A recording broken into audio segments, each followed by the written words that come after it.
Hello, ladies and gentlemen, and welcome to the Say Report. Dare I say a very special Say Report. I legally can't because a very special episode of the Say Report is a different, unique thing. But before we get to that, my name is Devin Decker, and I'm one of your host companions. And joining me, as always, my other host companion, Sejan Sarowick. Sejan? Hey everybody, what's going on, man? Not much. So I'm gonna rip this Band-Aid off real quick. This right here, what we're recording right now. Do you have any idea what it is, Sejan? I feel like I know what it is in terms of the world right now, but I don't think that's what you're getting at. This right here is the 200th Say Report bit of media that we have put out. It is not our 200th episode because, you know, the episodes are numbered there. But when you add in our mini reviews of Tag and the Messenger, our preview, and all of our very special episodes, buddy, we've penetrated a barrier. We have broken 200 bits of media under the Say Report banner. And that's nothing to like. That's not a saying. I don't ever want you to ever say it again. We have penetrated a barrier. You know what that comes from? That stems from one thing and one thing alone, and that is the third season of How I Met Your Mother, right after Barney hooks up with Robin, and Ted's like, so, I mean, you've penetrated that barrier before. How does it feel? Talking about turning 30.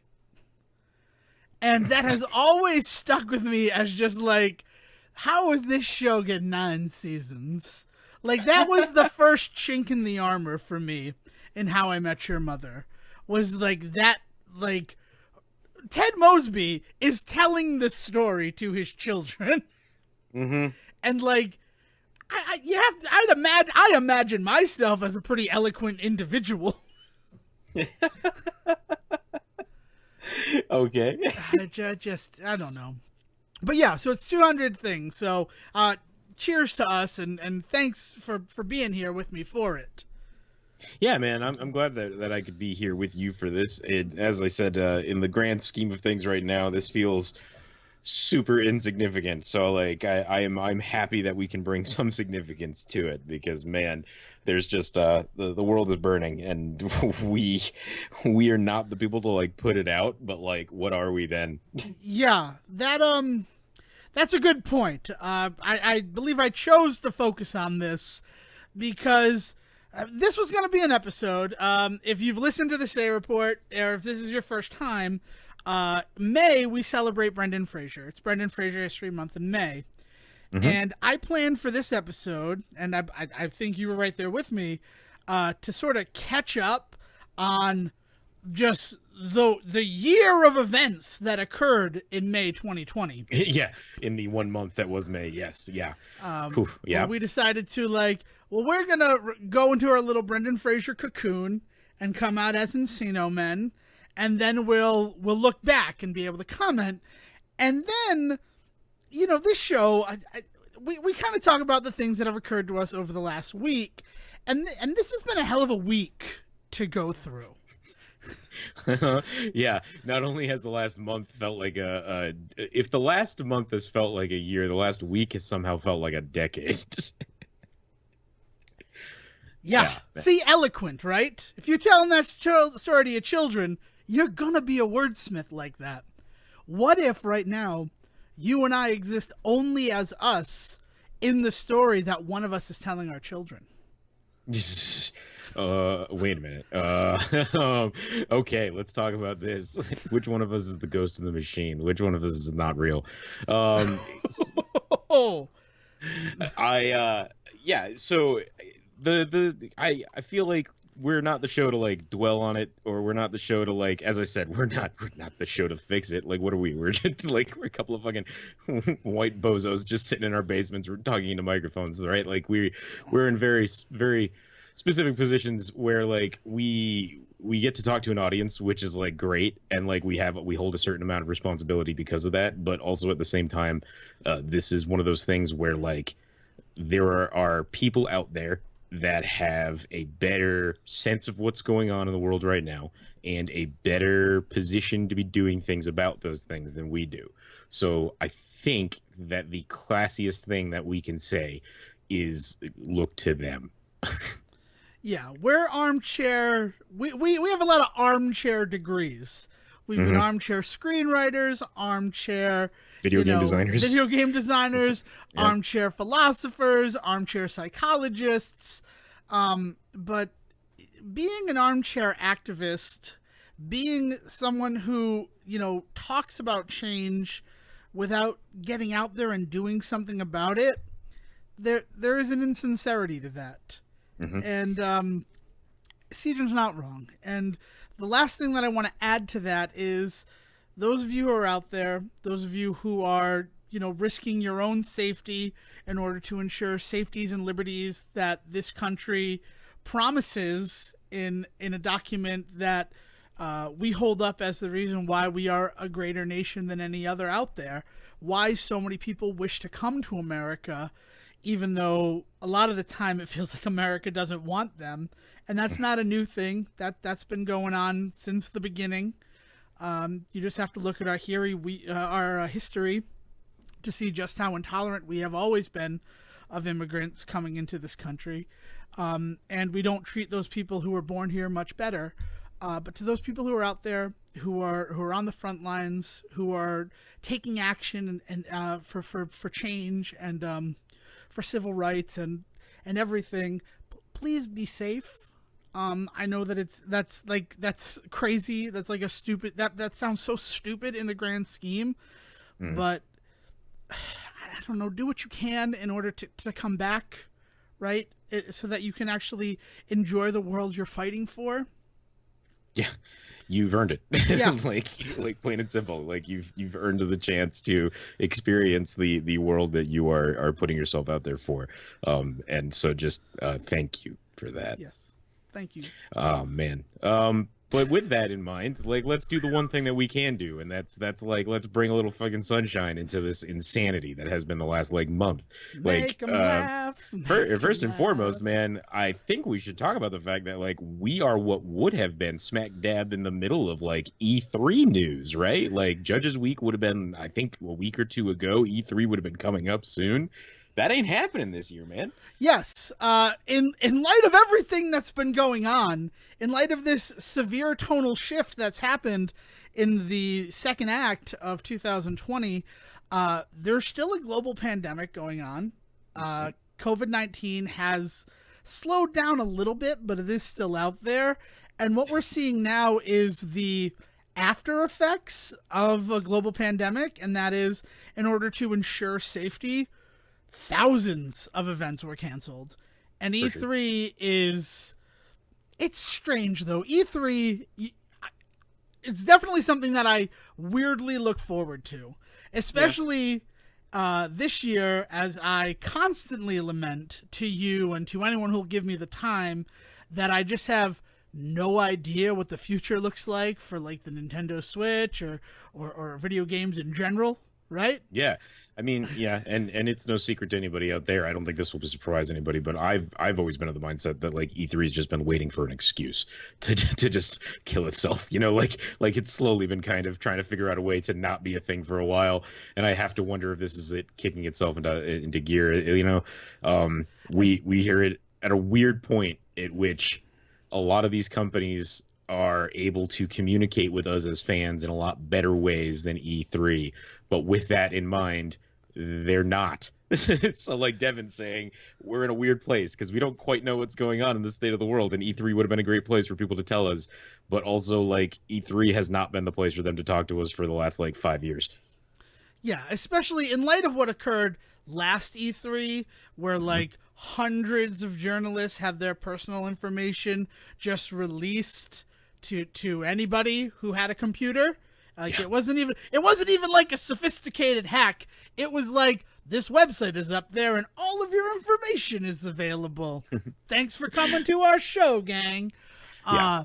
It definitely does feel like E3 saw an off ramp and, did a Rhode Island slide to take it.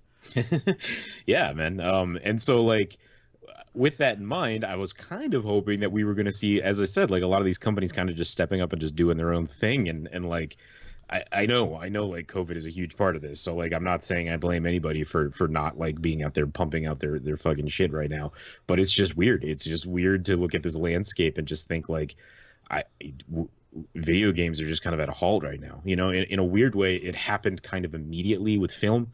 The second that they said theaters are no longer open, that was it. Like that line was crossed. Okay, we have to figure out what we do with movies, right? The thing about video games is like they've always been kind of a socially distanced kind of activity, right? Like they were already in that bag. So like it's taken a lot longer for it to kind of hit this industry, at least from the audience side. It's taken a lot longer for that hit to really come to fruition than it did with film. And so like now we're sitting in that, and I would say even film is still stumbling to figure out what the hell it's going to do. So what does that mean for video games? All I know is that the sheer amount of films that now have at home release dates announced really surprised me. Because we can't deny, even though I was less than lukewarm on Trolls World Tour, it made bank. Yes, it And did. I saw Scoob, I enjoyed Scoob, but I could read the room on Scoob, so I never really did the work to see how well that did. Would you be able to get that information up? Yeah, easy.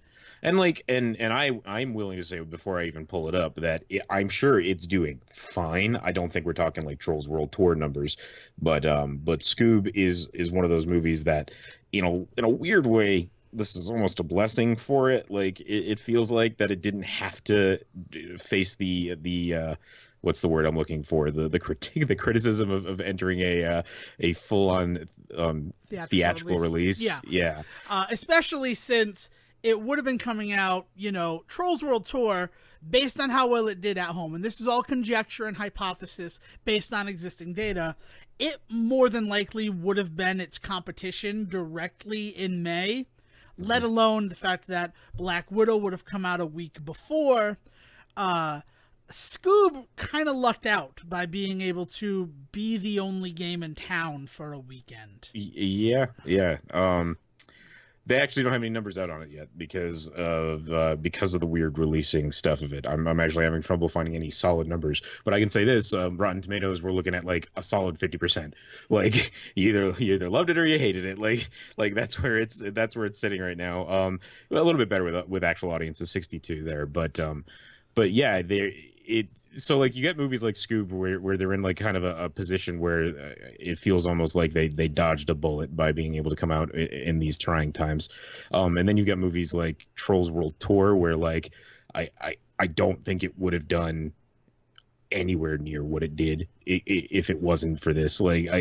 It's weird because like as somebody that enjoyed the hell out of that movie, we pulled it, we ripped it to shreds, and we talked about how it definitely had its issues.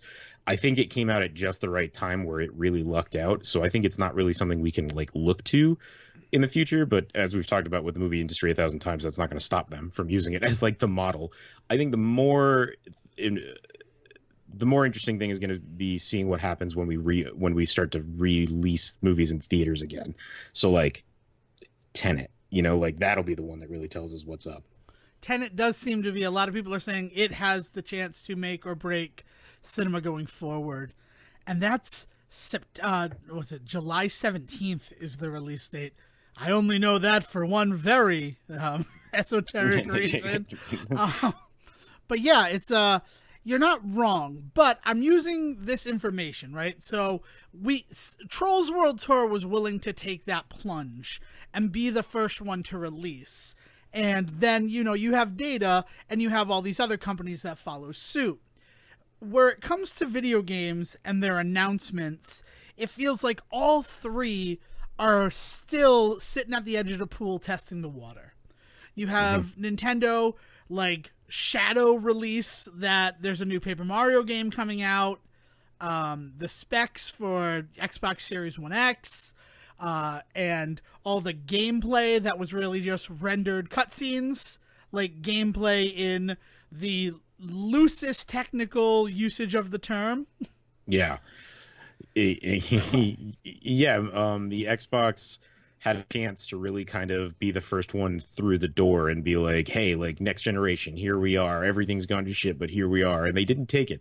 And you know, as I said before, like you gotta wonder how much of that is attributed to because of the fact that like they just don't know what the world is going to look like in 6 months. But like, you know, if they don't take that chance, then what? You know what does that mean? Like, it's so weird. It's just fucking weird, man. Yeah, and then the last one, it's Sony releasing the new controller, and this is what the Hmm. controller will look like.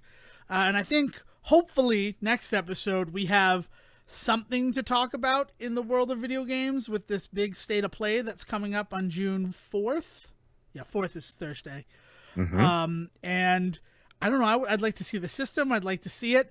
Sony has the unique thing of being able to look at Microsoft and say, "Well, that's what we don't do. That's how Yeah. you don't do this Yeah, in yeah, this yeah. time." Well, you know, and Um, and like PlayStation was able to get out like what was it, like a month and a half ago and kind of talk about some of their stuff, but it was far enough away and in the middle of so much nonsense that like they made no promises. I think it was the Tokyo Game Show or something, right? Like they were able to talk about like here is just hardcore specs. Just hardcore, just like specs for the hardware itself. We're not talking software at all. We don't have game demos. We don't have anything like that. Here is just like here are some pictures about what it might look like. Here are some thoughts that we had on and you know like you said like the controllers released. Like they're not taking chances, but they weren't in a position where they kind of had to. Xbox kind of really needs to this generation. They really need to kind of get out there and prove themselves and quick. yeah, and we'll see. But you're not wrong when you say that it has finally caught up to the gaming universe. Hmm. I've had, like, I was thinking about it because I just got a new game, which we'll probably talk about later on in the episode. But in quarantine times, I got Resident Evil 3, I got Streets of Rage 4, and then Streets of Rage 4 is what I played all May until the end of May, where I got this last game. But I don't know where my next new game fix is going to come from. Oh yeah, I'm having a hell of a time finding it, man. I mean, like I've been bugging the shit out of you for the last week about like Apex, and that's been kind of interesting. Like getting into a game that I've just never been into before. I found myself playing fucking what is it? Hyrule The Dynasty Warriors? Hyrule Warriors, yeah, the Dynasty Warriors, Hyrule Warriors nonsense, like just going back to some stuff that I kind of missed, and not necessarily missed, but like stuff that I was interested in, but it just wasn't my bag at the time. But now, like here we are. Now is the time for us to go and try that sort of stuff, right? And so you know, I've gotten weirdly deep into like I was saying, like Apex. Like I was never a PUBG guy. I hate PvP really in a lot of games. I mean, it's one of the big things that really turned me off to Destiny is how much the like the loop in that game really started to depend on you really jumping into PvP stuff and stuff. And so like I was just wasn't interested, you know, but yet here I am. I find myself in the last week I have put in like 25 hours into Apex and like gone up like 20 levels. I'm like invested in season story shit and things like that. I'm waiting for somebody to be free to play like the treasure chest nonsense with me because I finally got my token for the hunt. That like that kind of shit. Like, and I never would have thought that this is the kind of stuff I'd be into. But like, hey man, quarantine times. Yeah. Meanwhile, for all of May, thought that it might be fun to beat Final Fantasy in every form that it was released. And I'm still down for that Final Fantasy. What was it, 14? Like I'm down. Let's I, do some online yeah, the weirdness. problem is that I missed the window to download it for free, so I Mm, apologize on that.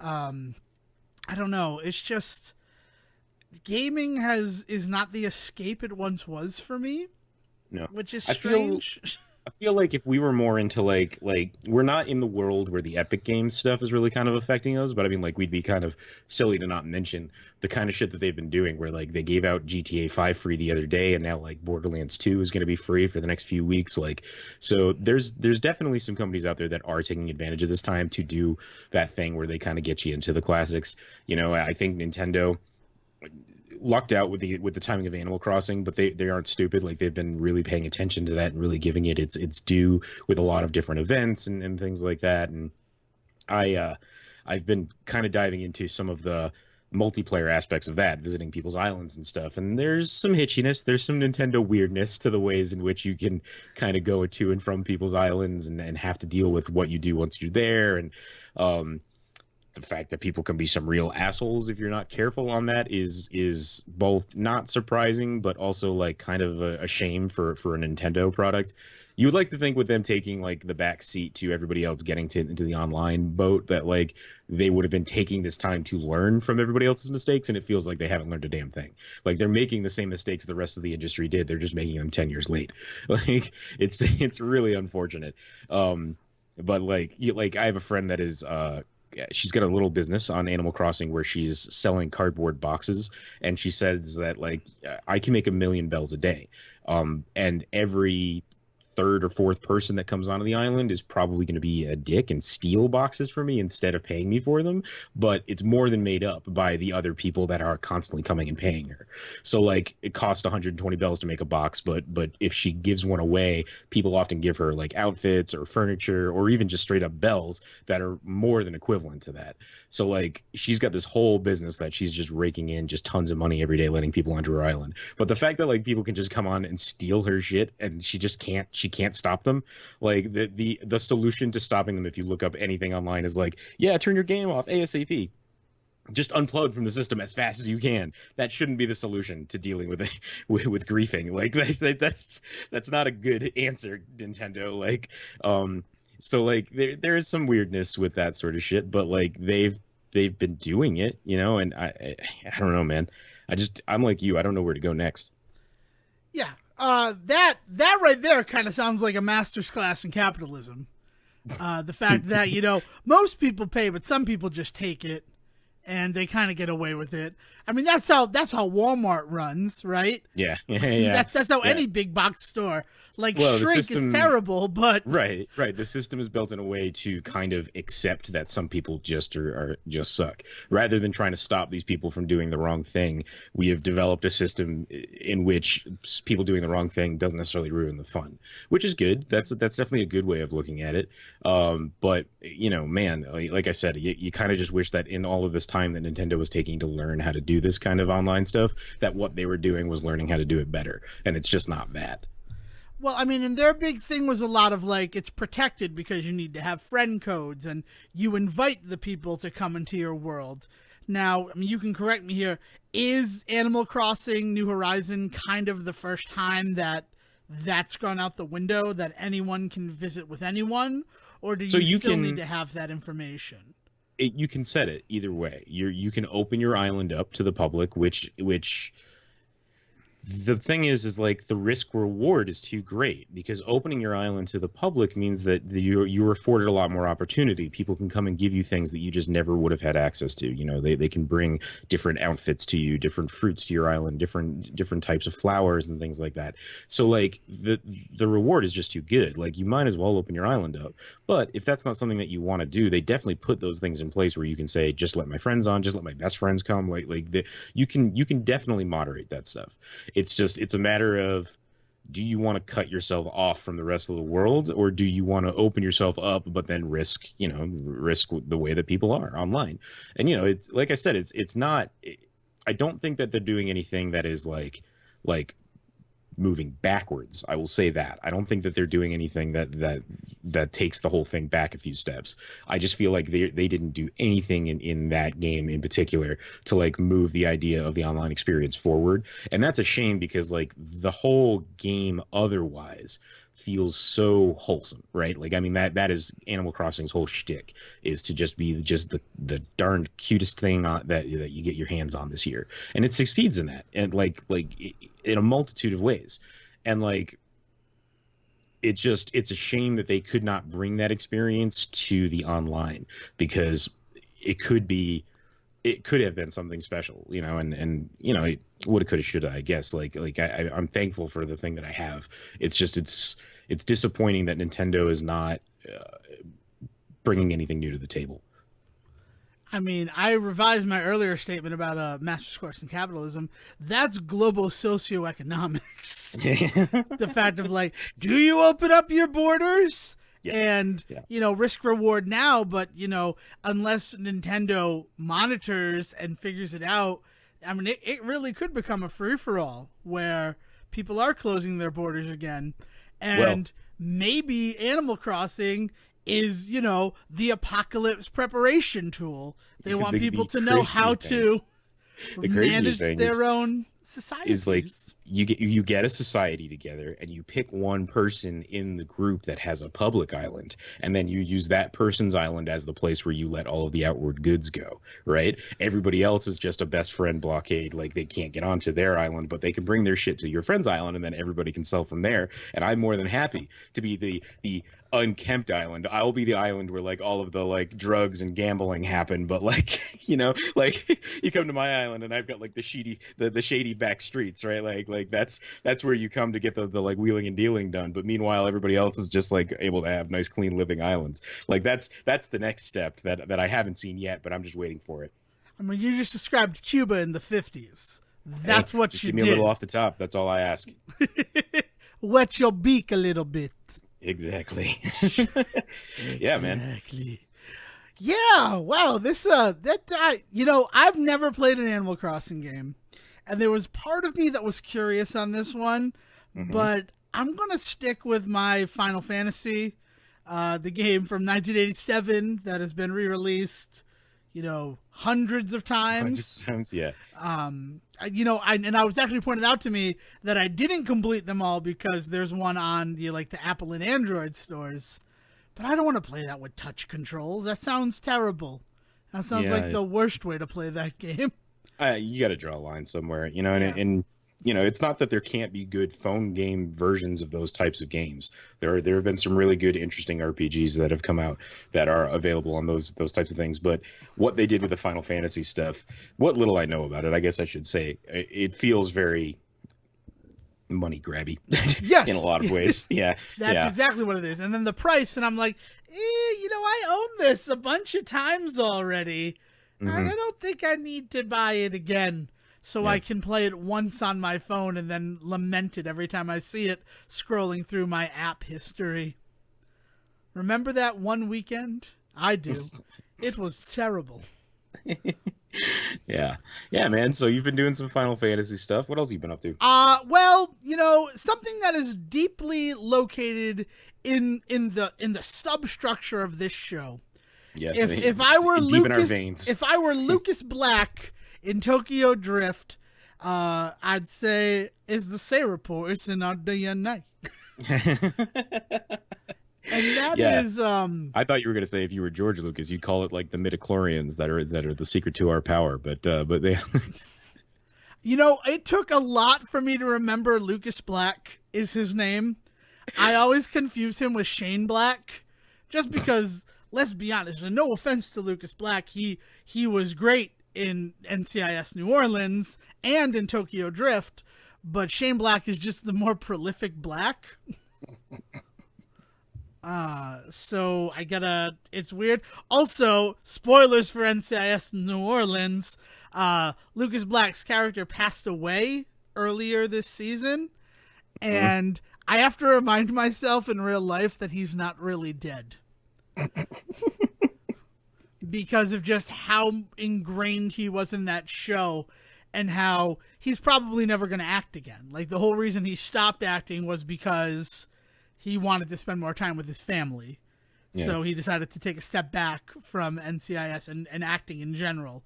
And that's why he's gone. And it feels like he's gone for real because he's never showing up in another Fast and Furious movie, which bums me out to no end.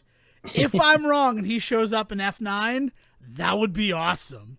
Yeah. Especially because of, the hashtag Justice for Han that is apparently coming. What that means, who knows? We may never know. And even if we do know, it will be at home, not in a movie theater, because Universal shot themselves in the foot. But what we're talking about and what I've been doing since I finished all the Final Fantasy games just in time for a new game to release. And that game, it's kind of new. It's slant new. It was one of the exclusive games available at the launch of Apple Arcade. because everything's interconnected. Yeah. Shantae, our favorite half genie heroine, had a new game release. Yeah. Shantae What is and the Seven Sirens. is this the seventh game? It is the fifth game. Wow. Damn. Oh, Okay. no! You wanna go one step beyond? There's only 5 sirens in it. What? What's it? Okay. Well, I think that pretty much sums up the entire thing with this game, right? Like, Yeah, oh man. it's that's a pretty big spoiler. Well, who they think is the 7th siren is actually not. And there's not like another person that is secretly the seventh siren. There just isn't one. Maybe this person is considered a siren, but after you meet them and it revealed that she's been trying to help you the whole time, you get. Okay, I'm going way out of order. I'd like to start from the beginning. It's It's a very good place to start. If you've never played a Shantae game, you could go back and listen to our very first episode, Shantae Street, where we go into pretty great detail about what the series is. But there's a simple word for it, and I say a simple word, even though the simplicity of this phrase has been under some debate lately. And that is that Shantae is a Metroidvania. Okay. And a Metroidvania it comes from Metroid and Castlevania. It is a large interconnected world where you gain items and abilities that allow you to traverse the world more. Yeah, and so one of the key things is that you can go back and forth. You can go return to old places, but the more items that you gain, the more you can do when you go back to those old places. Yeah. Yeah, that's sort of the big thing. So you have to remember where you've been and been oh, there was that platform that was just out of reach. Now that I have a double jump, maybe I can get up there. And then invariably you find out that you can't. It's still somehow just out of reach because there's some grappling hook you don't have yet. Right. And I love these games. These are kind of if there were 3 pillars of Devin Decker in video games, it would be Legend of Zelda. That would have its own pillar.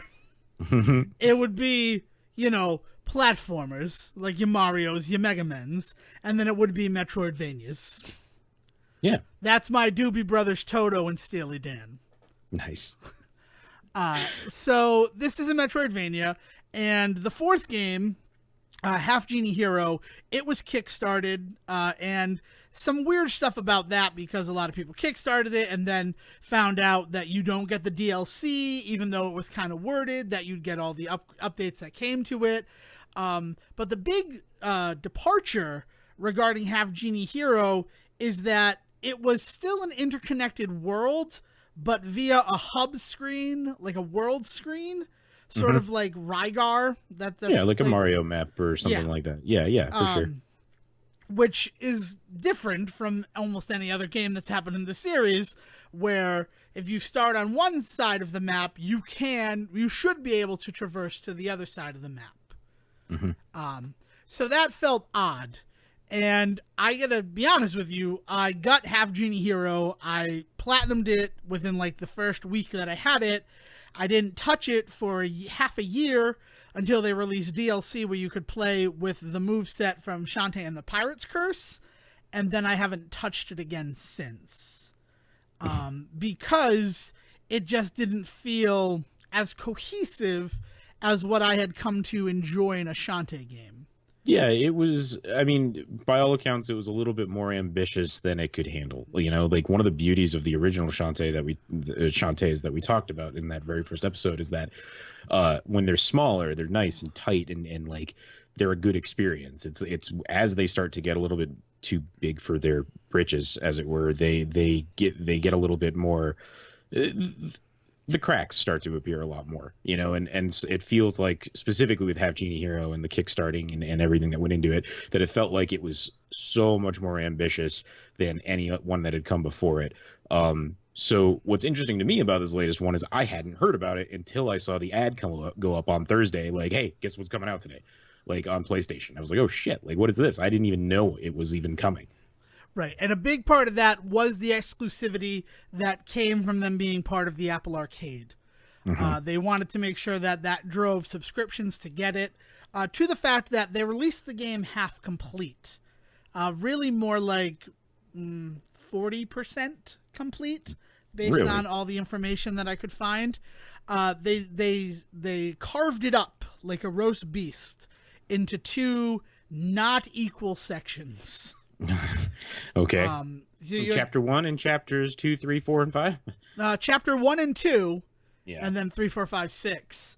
And obviously, this was not a planned thing.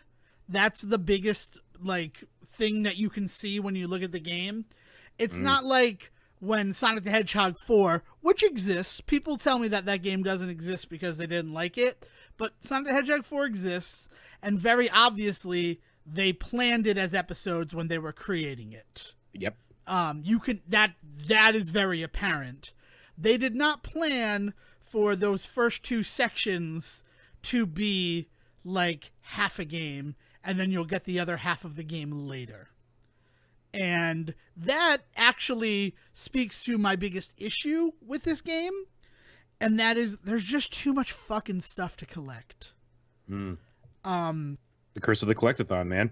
We've told developers for so long that it's the kind of game we want that they think it's all we want, and it's like, no, we like the idea, we like the spirit of a collectathon, but like with a good game around it, please. Yooka-Laylee looking right at you.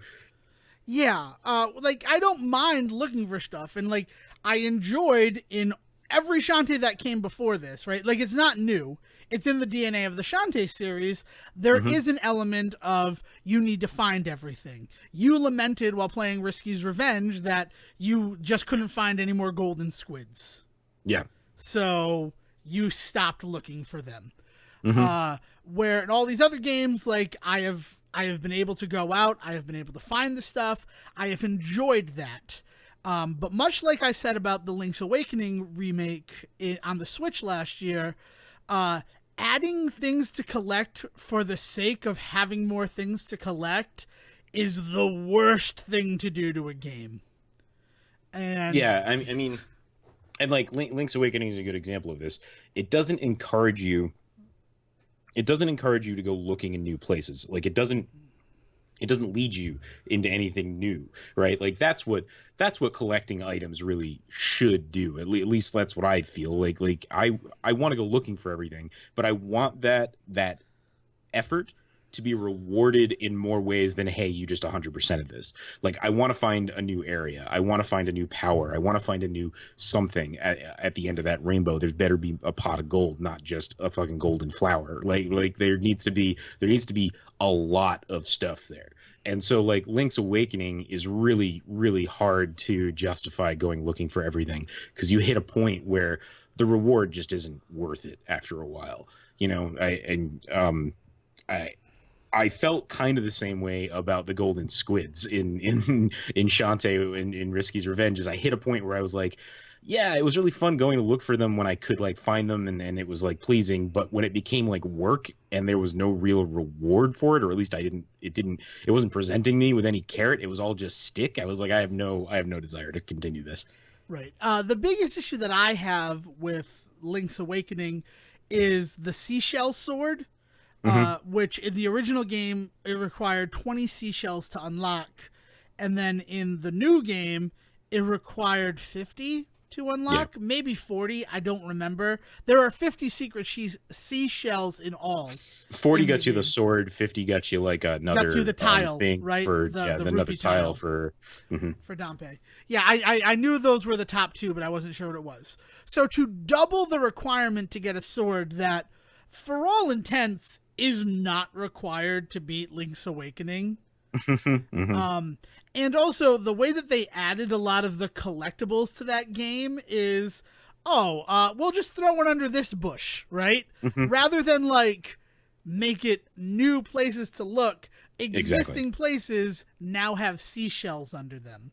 So we've added 30 more seashells, but we didn't really hide them that great.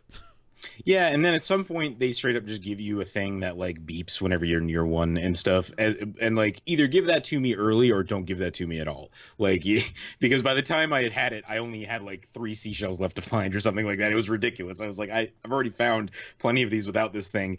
Yeah, it just. And also, just because it beeps to let you know there's something on that screen doesn't necessarily mean that it's intuitive what you have to do to find the seashell. Yeah. Specifically, I think of play the Orcarina again, where the walrus fell into the water, and he'll Yes. come up and give you a seashell. Like, Or why? you'll get that beep, and there'll be like 3 layers on screen, Yeah. one of which you can't get to yet. So you look around, and then after a while, you're like, why am I bothering? Because it's probably up on that thing I can't get to yet. And then no, it was probably down on a thing you could have gotten to. It's just disheartening at that point.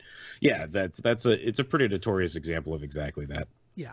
So you look at Shantae and the Seven Sirens, and the reason why I say it wasn't designed that way is you can't really unlock anything in the collectathon portion of the game after you've beaten the first 2 dungeons. Things don't really open up to you in order to find things until you clear the 3rd dungeon. So that's strange.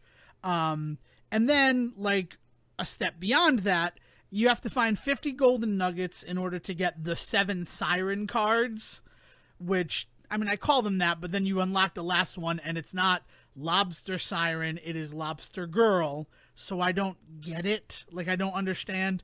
Is she a siren? Why is she the penultimate here when it just doesn't make any sense to me in terms of like game design or naming the game or story design or Yeah. anything like that. Yeah, And then you go a step further than that, and there are things that are hidden in the ground, and some of them require you to use earthquake magic in order to get them to come up, and some of them you just need to ground pound. And there's no indication of which is which. They put Tinkerbats on top of those things, like so that you know there's something under the ground, and then you just have to try. But the first one that you try is going to be the ground stomp because you have it first.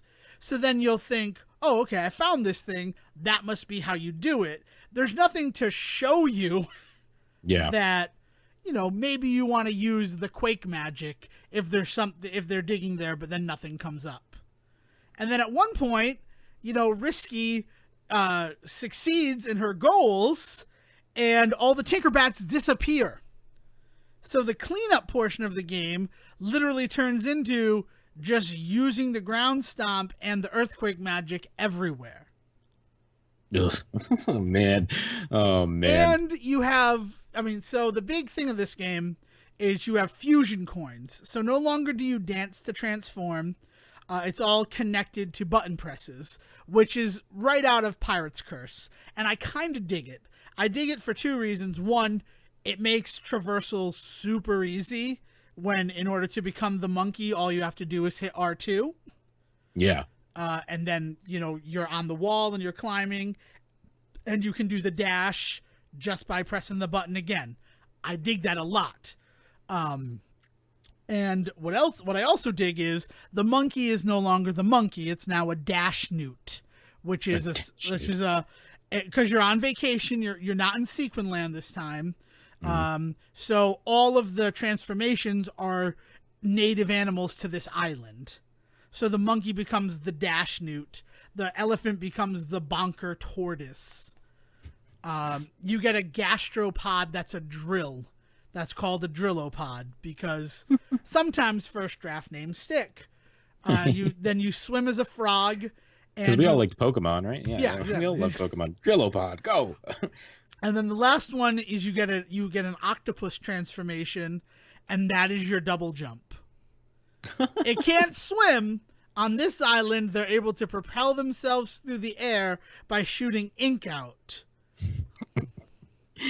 Oh my god. Which- Still can't get away from it, can they? No, they still can't get away from, like, this. It's a really good game, but, like, what are you guys doing?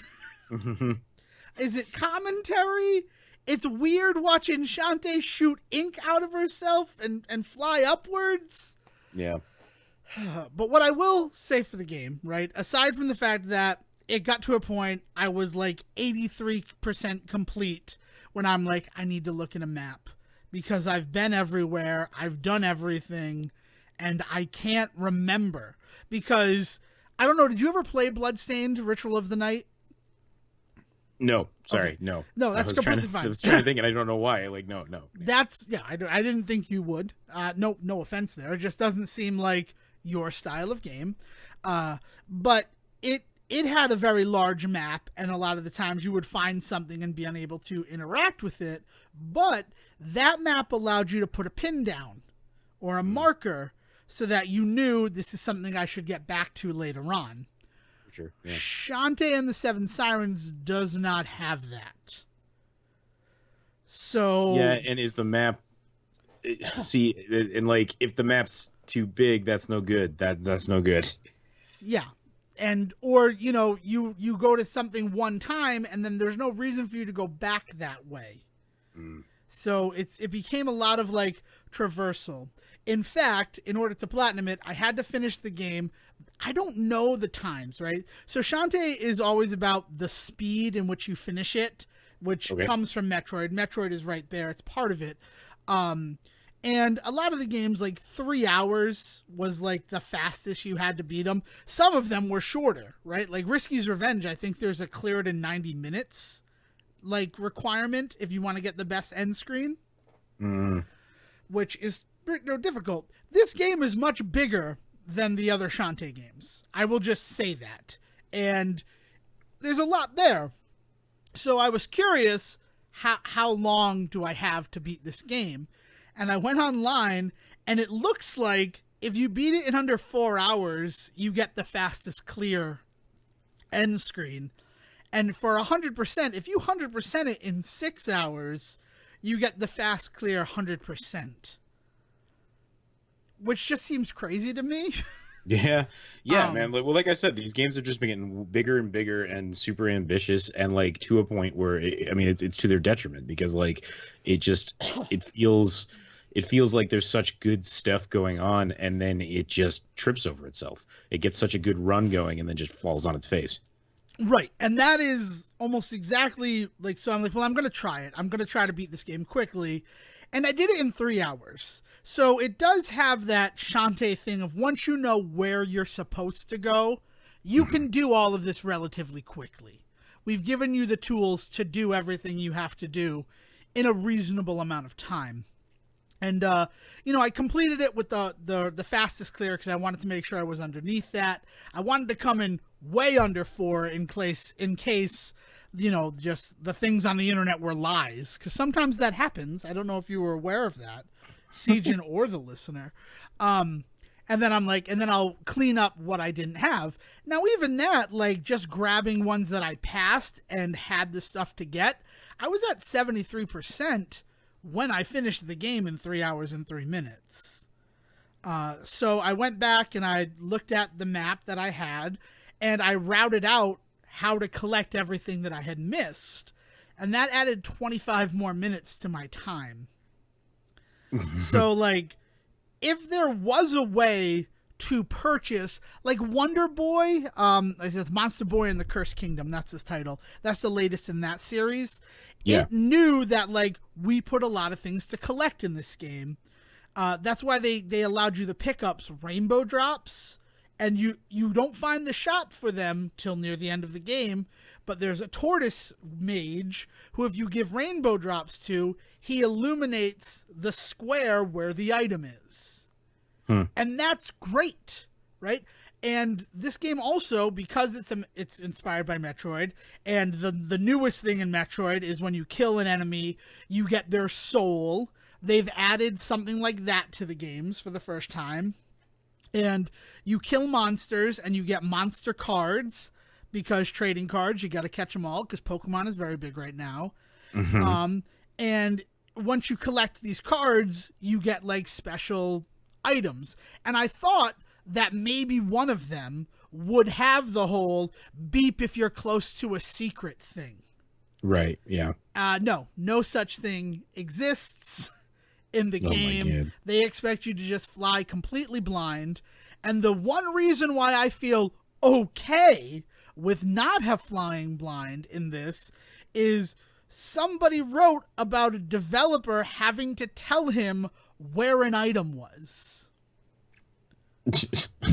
Like, that's how we found it. I would have never found it if a developer hadn't replied to me on Twitter saying, "Oh, this. A lot of people are missing this one. Here it is." Yeah, that should be a sign to you, developer. Like, hey, if that's the only way people are gonna find your shit, man. I mean, like, that's pure 80s. We're gonna make this game crazy so that you have to buy the strategy guide. But So Shantae doesn't have a strategy guide. Line. Yeah, like, it was strange. It was a weird experience, and it was kind of my breaking point. Like, I liked this game except for the collecting, and then when I just played the game fast, I'm like, no, I like this. I enjoy this. This is fun. Yeah. But Yeah. it's a lot of issues that just, like, why is this thing like this, but other stuff is not like that? There's no consistency throughout the game.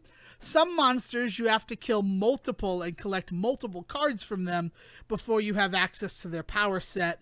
Others, you kill them once and you get it. And it's not like it's harder monsters that apply to that. If you kill, like, the I don't know what they're called.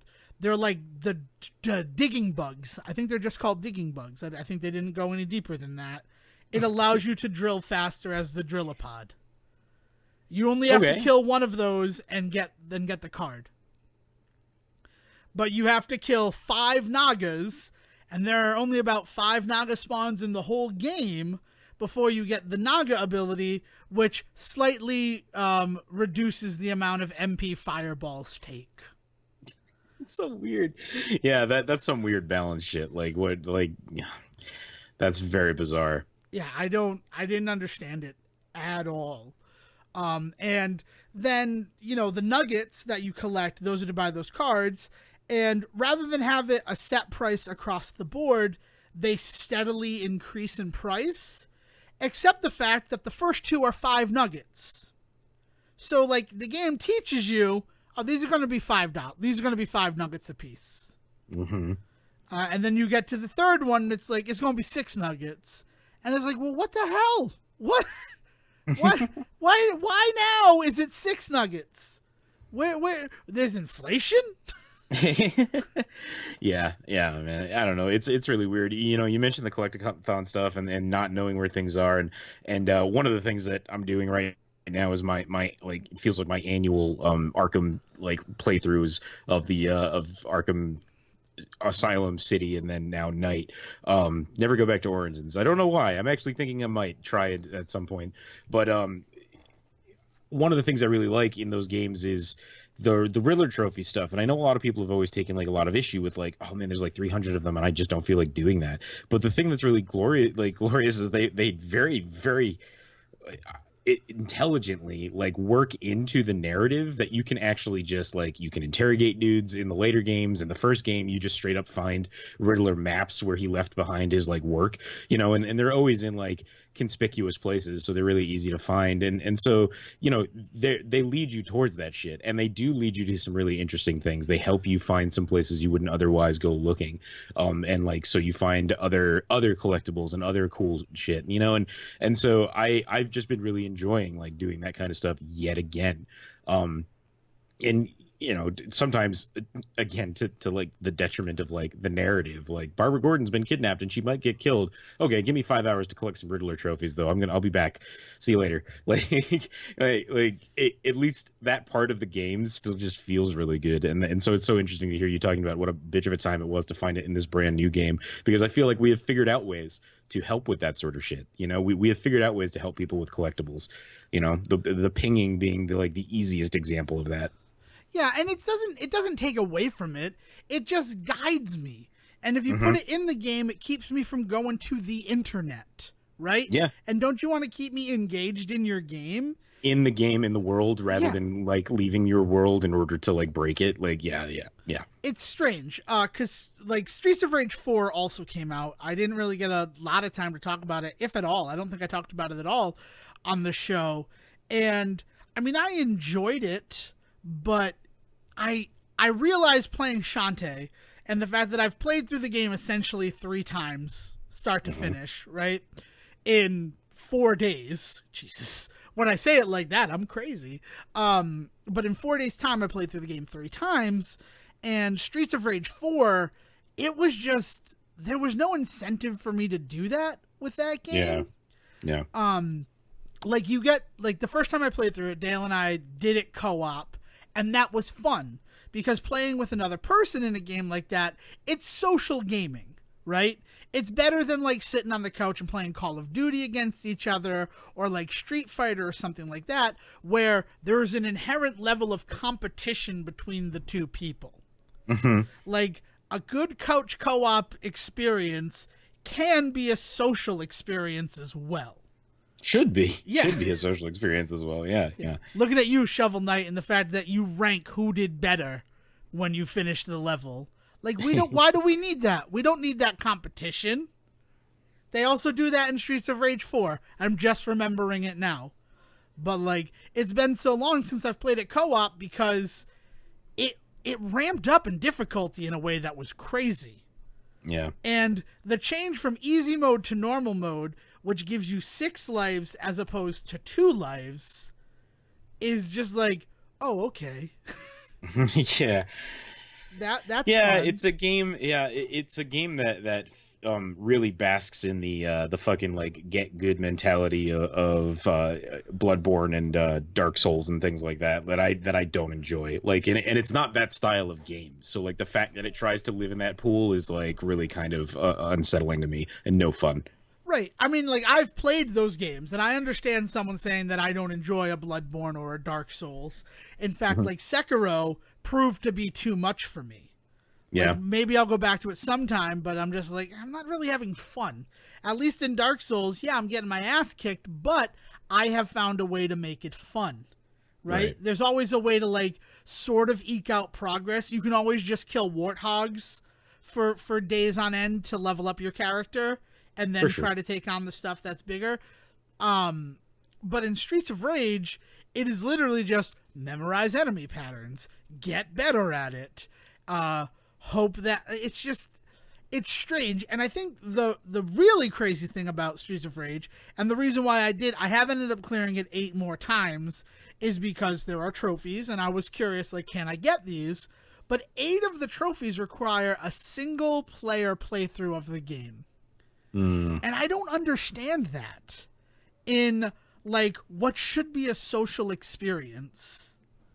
Like, I'd have more incentive to play through again as different characters if I could do it with somebody else. Yeah, I feel like maybe I'm just like crazy, but I feel like things like collectibles and like trophies and any goal that is given to you in a video game, the justification for that should be to like experience the game in a way that you wouldn't otherwise, right? The reason that you put a trophy on a particular style of playing a game is because you know that most people aren't going to play it that way unless you give them an incentive to.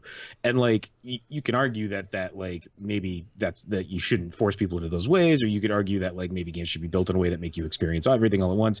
Whatever, like trophies are here to stay. Like we're not that argument's dead and gone.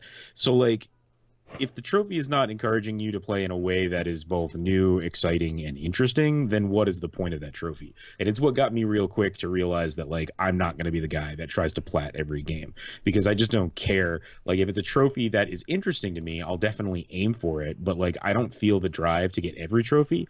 And so there's a lot of ways in which, like, I'm not doing things that developers want me to try, but it's just not the way that I want to play the game, right? But if it's interesting enough, and the same with collectibles. If getting the collectible is interesting enough, if the payoff is good enough for me, I'll do it. But a lot of the times they don't justify this stuff.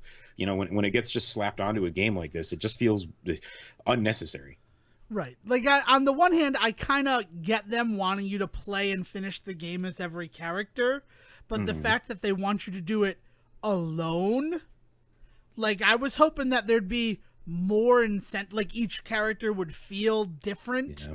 I and mean, and feel like a one-man like army. And is it a is it a technological like limit? Like, can they not register like you playing as a different character if you're playing with somebody?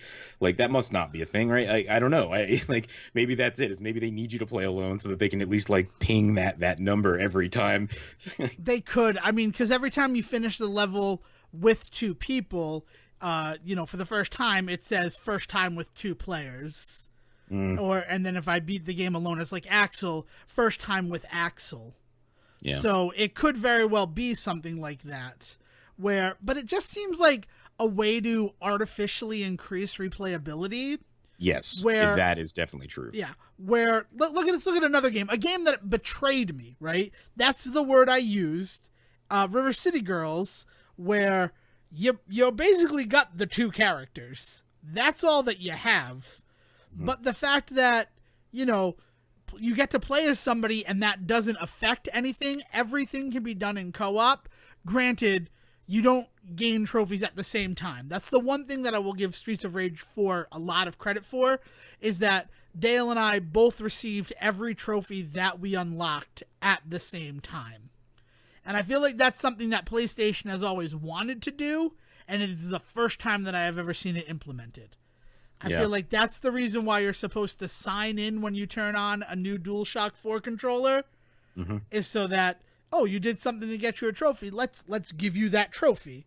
Now, Right. River City Girls, no. We had to play through on my account, and then we had to play through on Dale's account. And that was fine. No one is upset about that at all, because we loved that game, and we loved playing together, and we loved joking about what was happening.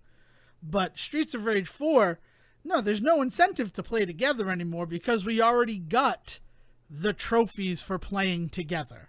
Yeah. And now they're like, now stop being social and play by yourself.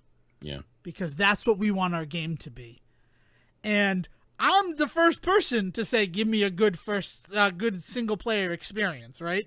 I don't want to believe that single player is dead. And single player will never truly be dead, because if you look at it, there's like 30 years of gaming that was only single player. Yeah, yeah, Right? and, So- and until we live in a world in which we can guarantee that every gamer out there has the best internet to support what they're doing, you cannot design a game, you cannot design an entire industry based on multiplayer. It's just not going to work. Right. There has to be a single player option, because if not, people aren't going to play your game. At some point, people are just not going to have the patience or time. Yeah. So it's just strange that like a game like that has me lamenting it being a single player experience for so much of what they want you to accomplish in like the weird metagame. Yeah. And Well, yet, and the weird thing is like, as somebody that knows like that knows you enough that like, I'll hop on like PlayStation with you and like I may be setting up a game or waiting for something to download, and in that meantime, you will hop into a game like that and play it by yourself. It's like drawing attention to it and like forcing you into it in a way that is like super uncomfortable, because otherwise, like, you played a lot of River City Girls on your own. I know you did, even though you played so much with Dale. So like the fact that this game is like pushing you in that direction, just that's what feels like upsetting, right? Like there's a sense of like nobody likes to be told what to do, right? it's that, and it's not a very good, like, it's not cohesive to single player. Which is very strange. Like, it feels like it's built for two people to be on screen. I mean, if you watch anybody who's streaming Streets of Rage 4 on Twitch right now, even the people who are the best at it, right? The people who are the top of the leaderboard, they still complain about, why does the enemy always have priority over me, right? Like, in a game like this, the hero is supposed to get priority, because there's one of you and there's 15 of them. So it's just like strange stuff. These are people who like have played Streets of Rage from the beginning, and that's why they're now streaming and trying to be the best at Streets of Rage 4.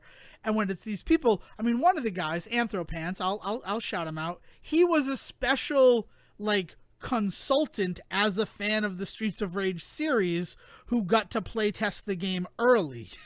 Right. And Yeah. he is streaming it every day still. And all he has is like, I don't understand it. Like, there's stuff in this game that is just poorly built. Like, why did it get to this point? Yeah. Yeah. Yeah. Woo, I man. don't know. Sorry. That's this is not Sunshine. I feel whew, this was an off episode.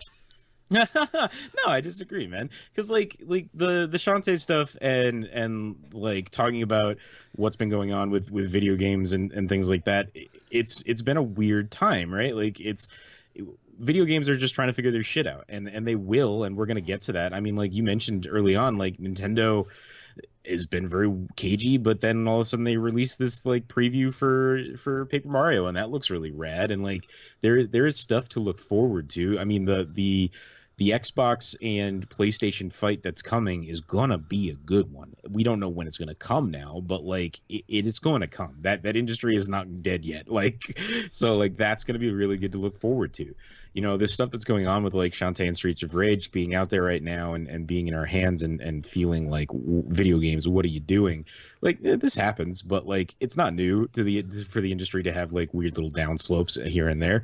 But I'm excited for the stuff that's coming. Like I said, like none of this pays any attention to like the weird shit we've all been discovering, you know, like Animal Crossing or even Apex or you know like people Toe have Jam been and just Earl. Toe Jam and Toe Earl Jam was and kind of Earl for the surprising.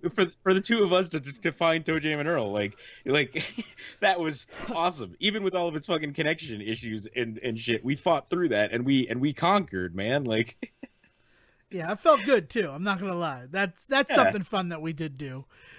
Yeah, so it's not as bleak as I make it. I think what just bums me out is that it's one of the main paths of escape that I have, and then to look at it and be like, oh man, there's some glaring issues with it that I had like just been ignoring in order to enjoy. That disappointed me a little bit more than I expected. I think just like we discovered with film though, where we realized we had to kind of give the industry time to find itself, and in the meantime we were just going to amuse ourselves with just silly shit. I think like looking at like Shantae and Streets of Rage, you could very easily compare that to Trolls and Scoob. Like it's the growing pains of us getting into this new style of whatever this industry is going to be in the middle of all of this. Like yeah, they're not top notch, they're not top of the line, they're not things that are going to knock people's socks off or reshape the industry yet, because we're still trying to figure out how that industry needs to be reshaped. So we just got to give it time. And that's sort of the best thing. And here's the last thing that I'm going to say. This coming Thursday, June 4th, like just keep your eyes on the internet. Because the fact that Sony doesn't start until 4 p.m. Eastern with their reveal, I predict, I have nothing to support this, but I predict we're going to see Nintendo announce something at around 11 a.m. Eastern, and maybe Microsoft release something around 1 p.m. Eastern. I think Microsoft falls on its face. I don't think you're wrong about Nintendo. I think we're going to see a little bit more about Paper Mario and a reveal of like Breath of the Wild 2, like a second preview or something like that. And I do think PlayStation has something up its sleeve. The fact that it's waiting till that time of the day for sure. I don't believe in Microsoft right now. And you know, call me cynical and I hope I'm wrong. But considering what just happened with Microsoft, I don't know if we see anything too crazy out of them just yet. Right. I think they're still licking the their only wounds. reason I say that is I feel like one of the reasons why Nintendo has been so cagey and nobody has like really given an announcement is because without E3 being there as the gatekeeper, as the referee, it is the Wild West. Yes. So if I were Nintendo, the thing I do as soon as Sony says we're going to have this presentation at 1 p.m. Pacific time on this date, Nintendo, we need to have something to roll out so that we overshadow that, or so at least we get a little bit of the talk. Like we need something that day for sure. Yeah. I mean, yeah, we want people to be talking about our thing like, well, in addition to that, did you see that Nintendo? And I feel like Microsoft is also savvy enough to know this is what you want to do. But I don't know. You're not wrong. They haven't had enough time to put something together. And I could be wrong. They could have held stuff back in that initial display, and we actually see more Battletoads footage on Thursday. Yeah. But if you're someone who listens to this show and you're into the video game aspect of what we discuss, like we talk about everything. We try to be multifaceted. Thank you. But Yeah, I think one of the things to take a look at for some of this E3 stuff is IGN has been scoring a lot of E3 alternative, I think is what they're calling it, or E3 replacement stuff. I forget the exact word that they're using. But there's also like, Summer Game Fest. Don't forget about that marketing genius. and so on for IGN, like Sony blocked in June 4th. That's going to be a thing. I don't think you're wrong that Nintendo's going to get out there, but it is important to note that Nintendo has basically just announced that their shit is just quote unquote delayed for right now. And the thing about Xbox and Microsoft is they're just basically like, no, sometime after. Like I don't even think it's going to be June. I think that they're talking like July. Like, I don't know. Right. But I mean, it could be a lot of fun. It could be nothing. Like I said, I have nothing to support it. But I know that if I were in the industry and one of my major competitors was like, hey, we're doing this day, I'm not going to play kind. I'm going to try to take eyeballs away from you. And in this age of, instant gratification and a lack of patience, and where everybody is starved for something to distract them from what's going on, the way to do that is to get out ahead of whoever's playing at. For sure. Yeah. I think like Nintendo doesn't play that way because they're Nintendo, but you're not wrong. And then like maybe Xbox will surprise everybody, right? They'll just swoop in with a fucking like knife and just Assassin's Creed just take out the Sony press conference with just some huge announcement about the Xbox. Also, it's available right now. You could buy it today. Yeah. Crazy fucking shit. Yeah, but that's what we would normally be doing this week, right? Is we would normally be doing like some fucking guesswork and some predictions about what was going to be coming out at E3, and like we can't even do that because it's just ridiculous. Right.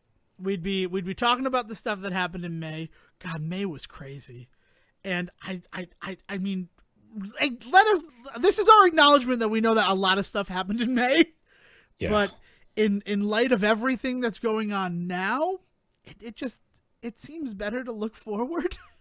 We have to. Yeah. I mean, it isn't just video games and movies anymore, right? Like this is talking about the big shit. This is talking about everything. Yes. We have to look forward at this point because right now shit is up in the air, and if we don't start thinking about where it's going to land, it's going to crush us, right? Like so we have to start looking forward. We have to start thinking about what's going to happen next. And